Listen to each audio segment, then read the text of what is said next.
Silence your cell phones now.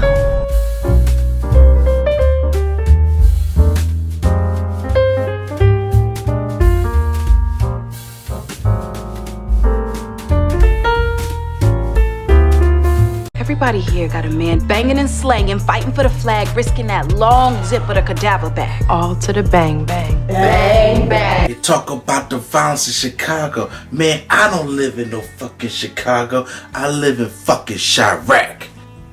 Spike Lee.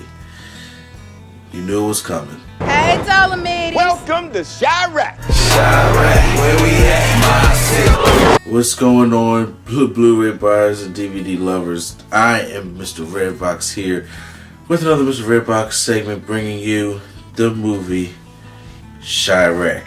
Chi-Raq, directed by the most controversial mixed review director and a genius, Spike Lee. I decided to check out Chi-Raq. It had a limited release in theaters, and it came out on DVD. Was a couple weeks ago. I think it was last week or 2 weeks ago. I'm not really sure to remember. And I just said, okay, I will hashtag give it a chance, right? Chi-Raq is a movie that is not in like any other Spike Lee movie, kind of. It's based on the Greek play Lysistrata, which was created back in 400 BC about this sex strike that women have against men. And what Spike Lee does is bring the Greek play into this modern time movie. And the movie is about gun violence in Chicago. Me being from the Philadelphia area, I don't live in Chicago. I do know the violence in Chicago is bad shit. The violence in Philly is bad. The violence all over the United States is bad.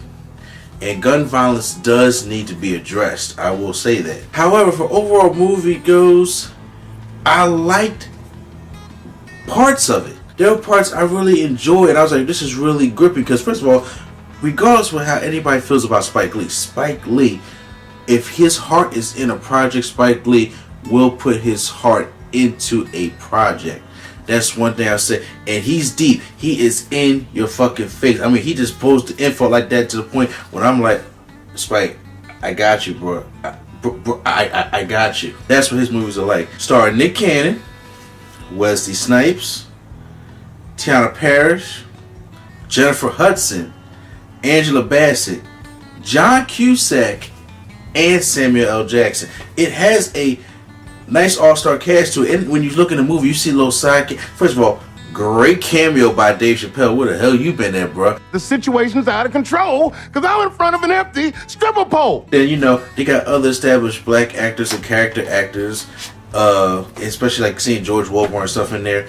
And the movie's basically about Jennifer Hudson's daughter is killed, and what happens is they're trying to go around find the murder.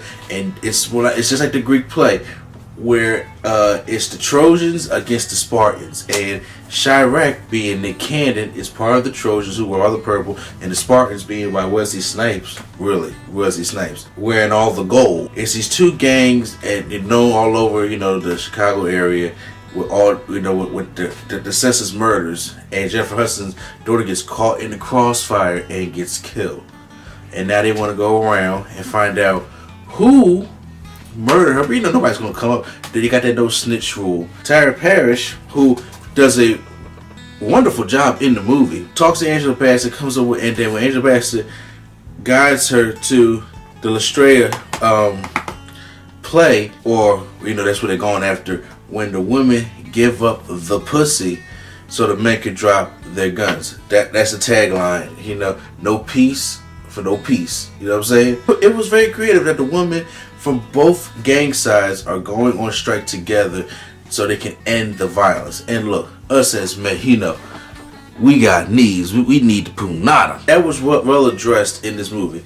The narrator, I call him Dolomitrius, which is Samuel Jackson, who's AKA Dolomite. First of all, if anybody, I know people who watch this channel, probably 9.9 out of 10 do not know who Dolomite is.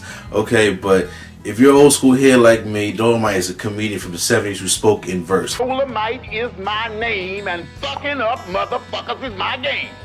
This whole movie is in verse. just like the play, the Greek play. It's all in verse. I will applaud Spike Lee for that. The writing is great, and them speaking all in verse and having everything rhyming, it's good. Now, John Cusack plays a preacher. He does a great job in this movie as well. Jennifer Hudson, who is from Chicago, so is John Cusack.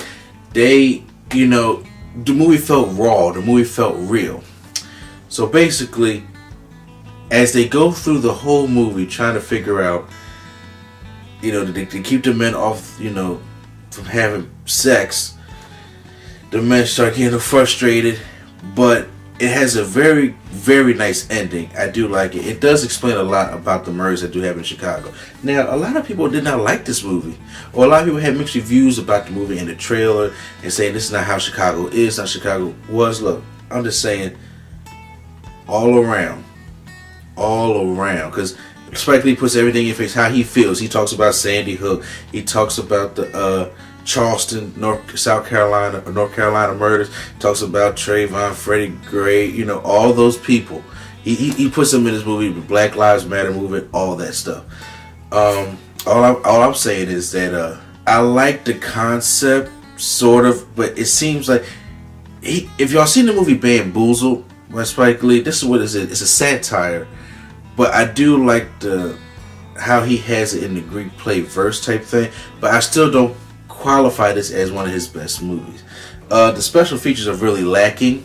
We gotta do better music video. I forgot who the guy's name is. It really doesn't tell me, but it's talk about the families who lost loved ones, and that's a very powerful scene at the end when all the families are holding up the pictures of their lost ones that they lost to gun violence. These kids are not getting killed by the police. They're not getting killed by racially motivated anger Klansmen. They're getting killed by us. Our own people are killing each other. And we really do have to stop that. I do like how the movie illustrated that. They have some deleted and extended scenes. The making of Chi-Raq, usually when Spike Lee has a making of something, gets to talk to all the actors, stuff like that. It was very, very short. It felt like a mini trailer of some of these. But Spike Lee's a deep brother, and where he's at in his head is whatever he is, he planted the flag on that shit, he puts there. Me personally, it's not one of my favorite Spike Lee movies at all. I mean, I think Spike Lee could have had a powerful movie, and Spike Lee could have had a powerful message if he kept it simple, kept it along the way. This subject matter, I wouldn't have made satire. It's in my personal opinion. I thought Spike Lee could have driven more from going back to his powerful movies such as, School Days, Do the Right Thing, and the most successful one he has, Malcolm X. But this is going on in categories and stuff like Red Hook Summer or The Sweet Blood of Jesus type things, and maybe a little bit Miracle Saint Anna, but I kind of had a soft spot for that movie, I guess. But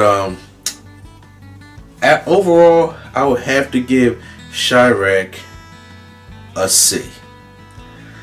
So I would recommend, if you're a fan of Spike Lee, if you're a fan like I am of Spike Lee, it doesn't matter what color you are. If you're a fan of Spike Lee, I would say hashtag give it a chance to check it out. If you're not really a fan of Spike Lee, or if you're not really a fan of these kind of deep kind of movies, I say stay away from it. But guys, that's my review. That's my opinion. You don't have to like it, but it's just the truth. So stay tuned for next Wednesday. We do more Mr. Redbox. Remember, like, subscribe, share, write in the comments below if there's a certain DVD that you would like me to review, whether it's past, present, or recently came out. I'm trying to do my best in keeping up with the recently released DVDs, but money is a little tight. So once again, guys, like, subscribe, share, and keep going to the radio.